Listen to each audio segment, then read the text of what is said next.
So I know when y'all remember when y'all was growing up, your grandma said we're gonna throw something together, we're gonna put a meal together, and that's what I did here, y'all. Okay. When I tell y'all this vegetable shepherd's pie was the bomb, it was the bomb. You guys got to try it. I have never tried it before. This is something I made up on my own. I made a recipe because I'm staying away from meats. So I decided to go ahead and do me a vegetable shepherd's pie. I used all my vegetables was mostly fresh, okay? I used a regular pie crust shell. I used onions, bell pepper, and garlic, which I was grating up in the processor right there. And I put the pie crust shell in the oven so it'll get a little brown to dry it out a little bit, okay? I put on about 350, 400. As you can see, I do have some chicken broth I put in the pot with my carrots, okay?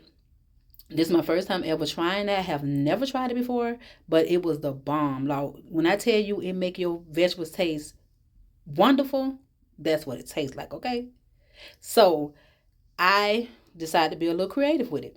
So I went ahead and added my onions, powder, my garlic powder, and a little bit of adobo seasoning and pepper to it because we already know the chicken broth is really kind of salty a little bit. So I don't want it to be too salty.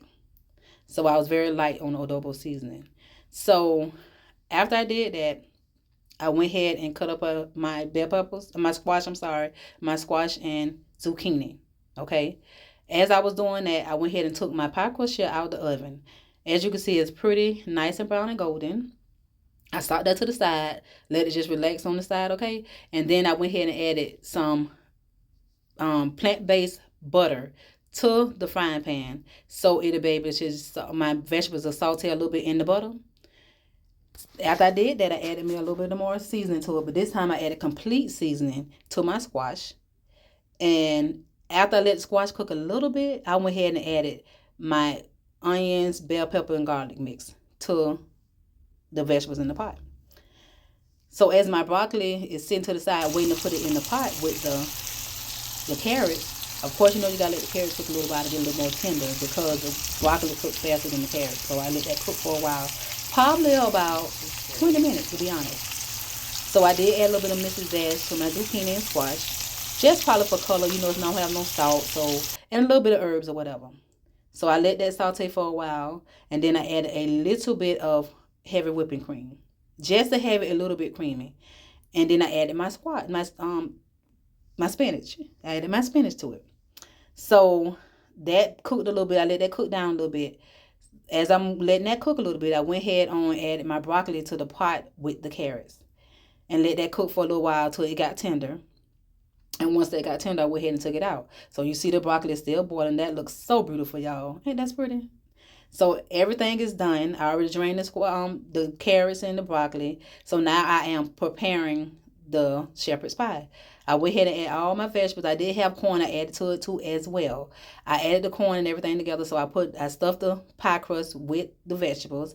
I added some mozzarella cheese and cheddar cheese mixed together.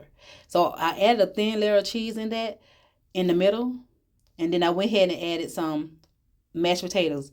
I don't think I showed y'all the mashed potatoes being cooked, but I added, of course, the butter, salt, and pepper, and I added some chives to it as well, to the mashed potatoes. I put a thin layer of mashed potatoes on top of it because I'm trying to really kind of watch the starch. So just to have a little layer on top of the shepherd's pie, like a regular shepherd's pie, that's what I want it more or less be like. So I added that. Then I went ahead and added me some cheese to the top of it as I'm just spreading it out, trying to evenly put the mashed potatoes on top of it. I didn't want too many mashed potatoes, as I said. So I add the cheese evenly across, and let me tell you something before you even think about it, because I be thinking the same thing. I wash my hands about 100 times cooking. That's a habit anyway. So my hands are very much clean, and I'm the only one that's going to be eating this shepherd pie, okay? Just me. I made my son a regular shepherd's pie, but not in the pie crust shell. He don't really like that. So his was in another pan, just so you know. Okay? So that little pan you might have seen the pea give on the side is his little pan for his shepherd's pie whenever I make it. So I went ahead and did mine first and popped it in the oven while I prepared his on. Let mine cook for a while. But y'all, you must try this, especially ones that are staying away from meat. I highly suggest it, okay? It's different. I have never tried it before, but that's going to be one of my go-tos, y'all. So I'm putting it in the oven. I let it cook for about 15 minutes. And voila, this is what it is.